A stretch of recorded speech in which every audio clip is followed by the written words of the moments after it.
All right. So at this point in the year or in the semester in math, I'm not going to ask you guys to like remember everything I've taught you. I'm going to start showing you guys some strategies on Desmos so that we don't have to remember everything, so that we can use Desmos to help us do the math that we've forgotten. So we're going to have some different reviews. You can see that this review is for the linear functions, absolute value functions, and quadratic functions. And then for each unit that we review, I'm going to show you guys some strategies on Desmos that are like either would work in general or would work specifically for that unit. And then hopefully when those types of questions show up on the EOC, you don't even have to remember how to do them. You can just use Desmos to actually do them for you. So I need to see all the earbuds out, so that we're actually listening as we go through today. So earbuds put away, music is off. And before we go too far, I want to show you guys, one of the ladies from central office put this together, kind of showing, these are actual students from last semester. Let me see if I can get this out of the way. So I don't know if you guys know anything about how the grades are calculated. Did you guys hear anything last semester? Or did you guys take an EOC course at all and you know anything about how the grades are calculated? Anybody know anything? So they're calculated in kind of a weird way where 20% of the score is based on like how well you do based on yourself. So they take all the data from how you have scored on tests in the past, and there's a predicted score of what they think that you will get. And then 20% of your score is based on, did you meet your predicted score? If you meet your predicted score, then 20% of your grade is 100%. If you get higher than your predicted score, then 20% of your grade is over 100%. If you get less than your predicted grade, then 20% of your score is less than 100%. Does that make sense? So like 20% of your score is you competing against yourself. Does that make sense? So that predicted score is different for everyone. For students where math is like, they're really good at math and they've done really well at math classes in the past, maybe the students who have done like honors math classes all the way through, their predicted scores are really, really high. And so they have to do really well on the test to be able to get a good score on the exam, like get a good grade on the exam to like go into the grade book. Students who have had a hard time in math, their predicted score is lower. And so if they learn these strategies, then they're going to have an easier time beating their predicted score, which is kind of the nice thing as far as like us studying this way. Then 80% of your score is achievement based. And that's based on like what answers were actually right and wrong, and how well did you do on those questions that were actually right and wrong. Did you get them right? Did you get them wrong? That sort of thing. And those scores are actually curved like by the state. The state curves those for us. And so 80% of your score is based on that. Okay, so 20% of your score is you competing against yourself. 80% of your score is whatever the state tells us to curve it with. And then we put those two scores together and then we give you your grade. What I noticed when I was grading my regular Math 3 students last semester was some of their grades were like insane when I actually went through and graded them, because some of them ended up with like really, really high percentages. So for example, I had one, these are real students. These are not, for instance, this is like real students from last semester. I had a student who had a 50% the first quarter, 81% the second quarter. Their predicted score was a 13. So they thought they would get 13% right. 13% of their problems they thought they would get right. They got 59% right. That's what they ended up getting. Because that they scored way better than they were expected to score, they got 155% on the exam. So that's not saying they did brilliant, because they didn't do brilliant. They got 59%, but they did a lot better than they were expected to do. Does that make sense? And then because they did a lot better than they were expected to do, they showed that they grew a lot, and that made their actual grade on the exam get super high. And then because of that, they ended up getting a 72 in the class. Does that make sense? when they had a 50 the first quarter. Okay, here's another student. Go to the next one. Okay, here's another student. They had a 59 the first quarter, 73 the second quarter. Their percentile that they were projected to get was 9th. They got a 33. So they did better than they were expected to do, but they didn't do amazing. They did better, but they weren't amazing. They weren't expected to do very well, but they still did better. They ended up getting 125% on the exam. Right? So these are kids where like if we were to compare these kids with like honors students, these kids didn't even get close as far as like which questions did they answer right, which questions did they answer wrong. They answered a ton of questions wrong, but they did better. These are students who struggle with math. They did better than they were expected to do. And so that meant that they got really high scores, not because they were brilliant at math, but because they did better than they were expected to do. Does that make sense? Okay. So 125 on the exam. They ended up getting a 74 in the class. All right. Here's a student. They were expected to get a 50th percentile. So like right in the middle, half of them right, half of them wrong. They got a 9th percentile. So this is a student who did not take the grade seriously. And then their exam grade ended up being a 44%, which brought their grade down in the end. So that is a possibility if you do have a projection that's a little bit higher and you just don't take any of the studying for the EOC seriously, it could bring you down. That is a possibility. Okay, here's some more students.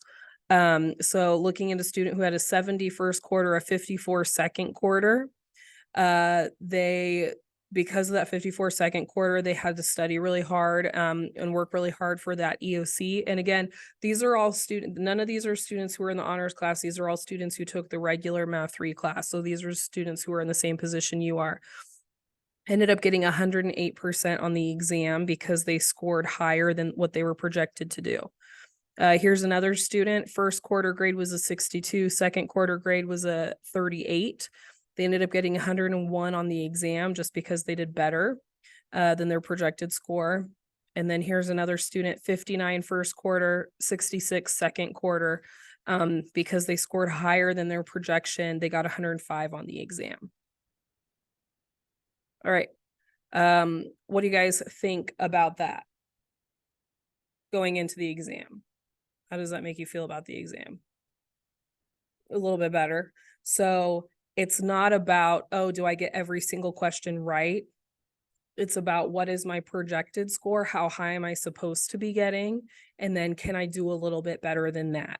And what I'm going to be showing you guys is that we don't have to remember every single thing. We just have to be able to use some strategies with the calculator specifically to be able to figure out which answer is right, not necessarily by remembering. Okay, so what we're going to do is we're going to review some of these strategies. All that I ask is that you try to keep from zoning out. So if you can pay attention and not zone out, then you'll be able to get some of these questions right. Hopefully we can get you above your projected score, which will mean you have a chance to get that final score of over 100%, which can go in the grade book and really boost your grade at the last minute. Does that make sense? That's kind of our goal. That's what we want to happen. Okay. Because we had all those students I showed you, those were real kids last semester that actually happened for. None of those were fake. Yes.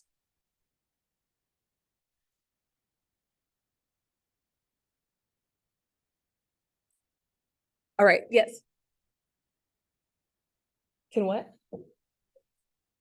They're going to give us all of your guys' percentiles probably sometime this week before you guys go in to take the test. Yeah, you'll know before you take the test what your percentile is. Okay, so first one, it says to find the x value that satisfies the equation to show that f of x equals g of x.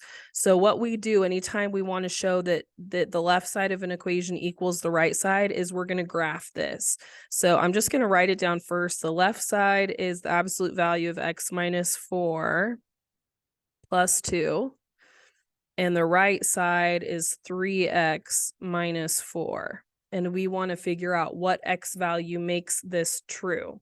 So what we do on Desmos is we graph the left side as one line and we graph the right side as another line.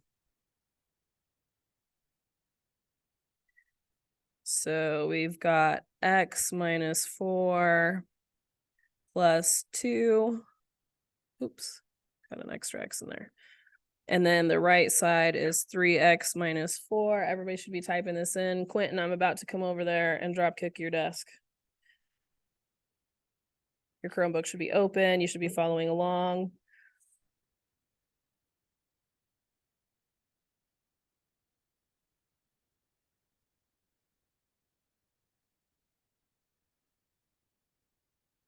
So you got the left side, you got the right side.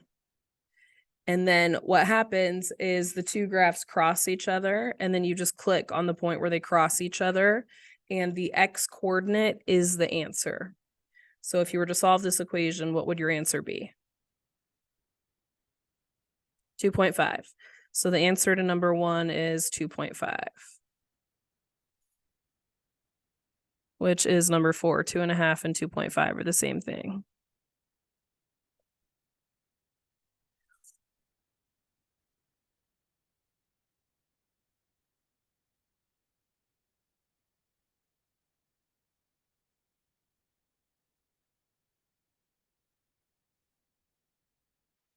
Okay, now a question like number 3 is where Desmos really gets cool, because number 3 has some notation that is really confusing.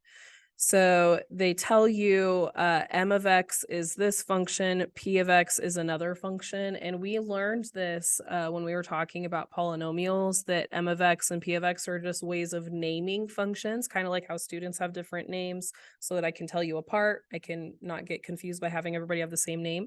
Same thing with functions. And Desmos does the same thing. If you put a function in with a different name, then Desmos can tell them apart. It goes like, oh, that's a different one than this other one. So we're going to type them in with their different names. So I'm going to type from number 3. The first one is m of x equals absolute value of 4 minus x. And Desmos goes, okay, I've got that one and it's graphed. P of x is x plus 2. Okay, I've got that one and it's graphed. I'm going to ignore the second part, the next part that says express t of 3a plus 2. I'm not going to do that yet. The third part, though, says t of x, which is a name. T of x is 4 times m of x minus 2 times p of x. That's another name. T of x is telling us that it's something that has to do with m of x and p of x. So I'm going to type that in here as well. T of x equals 4 times m of x minus 2 times p of x. I'm just going to type that. So I'm typing all of these in Desmos because Desmos can handle all of these. It's just saying these are the names of all these different functions. Right? And now I don't want all these to be graphed. I'll explain more in a second. So I'm going to turn the graph off for all of these. I just click over here to turn the graph off. All right, and now I'm going to go back to the paper and show you what I want to do next. So what the paper is asking us to do is it's asking us to take function t and plug some stuff into it. And what my favorite strategy is on Desmos is that anytime Desmos is asking you to take something and do something to it, and then look at your answer choices and find the answer that is equal to that, all you have to do is graph the problem and then graph the answer choices and see which one's the same. And you can get like half of the EOC, you can get like half of the problems correct just by using that strategy. Graph the problem, graph the answers, which ones are the same. That's the answer choice, okay? Now on Desmos, Desmos does not like any letter besides X and Y. It gets confused. So if I start typing something, I'll show you guys how it gets confused. If I start typing t of 3a plus 2, hold on, 3a plus 2, Desmos is like, yes, would you like me to add a slider? And a slider is where you can plug in different numbers for the letter there, and it will tell you what it equals. And that's not what we want it to do. We want it to graph for us. So we're not going to use the letter A because the letter A is confusing for Desmos. What we're going to do is we're going to go into our paper And I'm still gonna do this problem, but instead of the letter A, I'm gonna use the letter X because that is what Desmos prefers. So I'm gonna type in 3x plus 2. And then for all of our answer choices, we're gonna pretend that these A's were actually X's because that's what Desmos likes. So I'm gonna put all of these as X's. And then once I have all of these switched to X's, I'm gonna practice my strategy.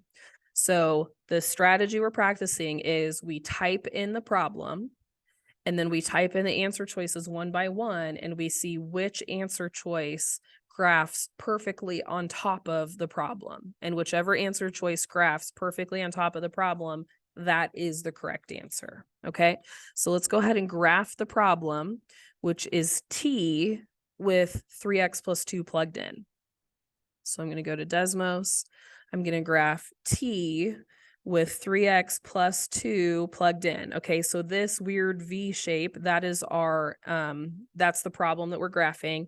And now we want to see which answer choice is going to graph perfectly on top of that. So now I'm going to start typing in these answer choices one by one, making sure that I'm typing an X into the problem instead of an A. So this right here is answer choice number 1. That is not a perfect match. So that's not the right answer. Here's answer choice 2.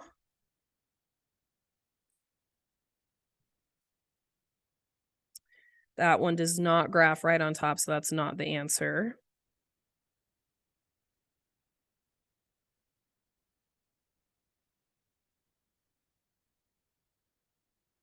The third answer choice is not the answer.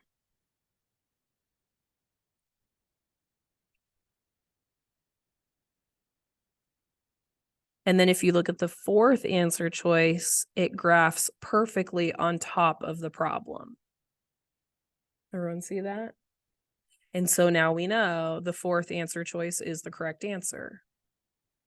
And then not only did we not have to do the math, we also are perfectly confident that we just got the answer correct. We know for sure.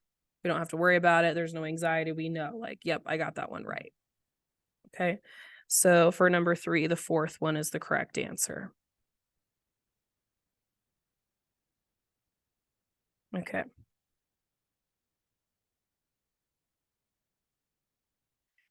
Okay. Number 4 should have done we should have had a lot of prep for problems like number 4 from our warm-ups. Just because it's asking us some things like finding the minimum, the end behavior, take this and graph it. I think we can do a lot on number 4. So let's flip the page.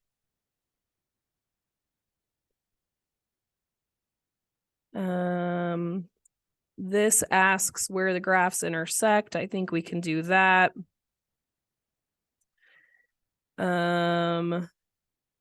This is like one we just did. I want to find one. Oh, I want to show you something else. Okay, let's look at number 11. All right. It says Jed graphs y equals x squared. He transforms this function on the same set of axes so that his newly graphed equation opens upward and has x-intercepts at 4, 0, and -2, 0. Which function could be his transformed function? One thing that is kind of cool about Desmos is it doesn't just have to graph equations, it can actually graph individual points as well. So if we know that our function has to go through the point 4, 0 and -2, 0, then we should get on Desmos and we should graph those points because then we can graph the answer choices and see which answer choices go through those points. So I'm going to go over to Desmos and I'm going to graph those points. So the point 4, 0, I just type it in exactly the way that it looks. And then it graphed it over here. You can see there's the point 4, 0. And then I also have the point -2, 0. And so now I've got those two x-intercepts graphed. And so all that needs to happen now is I just am going to plug in those answer choices and see which answer choices go through those points. And then it says that the the graph also has to be graphed upwards. So we need to keep that in mind as well. So I'm going to go ahead and graph A. A says 4 times x minus 2 squared. Clearly not the correct answer. It doesn't go through those points. B, negative 2x plus 4 squared. Not the answer. It doesn't go through those points. C is 4 times x minus 4 times x plus 2. And then C is definitely the answer because it goes through the points and it opens upward.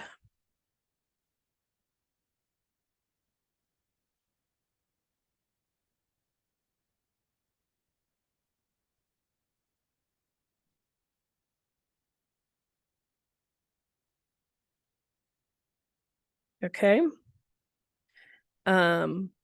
14, you're going to find when you guys take the EOC that questions that are phrased like 14 are going to become your favorite type of questions, because no matter what the rest of it looks like, as soon as they say which one is equivalent to this, you're going to graph the problem, you're going to graph the answers, and which one ever matches up, that's the answer. You don't have to do any mental work for that. You just got to type it in.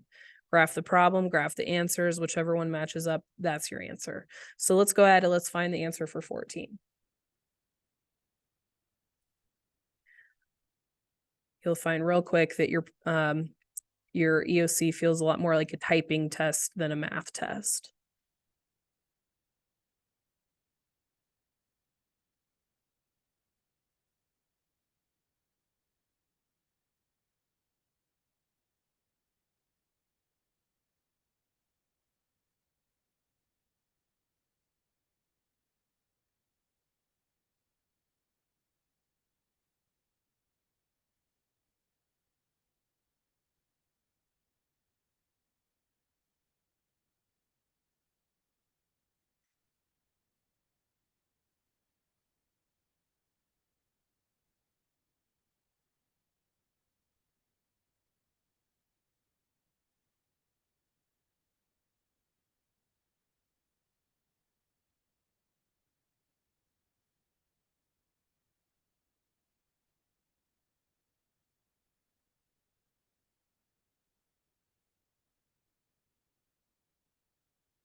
Did you guys figure out which one it was? Yeah. Okay. And then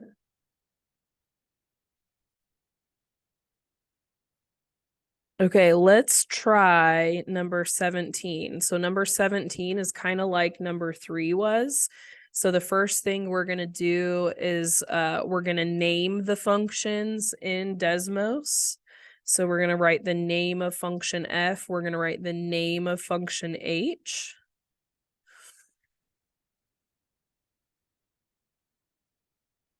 So function f is x squared. Function h is 4x. Now, I don't need those to be graphed because the real problem that I'm doing is I'm trying to figure out what the answer for g of x is. And g of x has f and h inside of it. So I didn't need to see what f looked like or what h looked like. I just need to see what this looks like. So Quentin, I'm going to be typing this in. Quentin, you awake? Quentin, you awake? All right. So I'm going to be typing this in. And then once I type this in, I'm going to type my answer choices in and just see which one matches. All right. So we're going to type in g of x.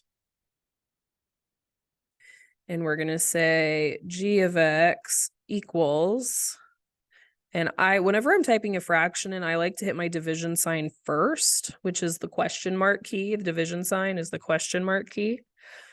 And then I'll type in the top, f of negative 2x, h of 1/2 x over 2. And there, it graphed it for me.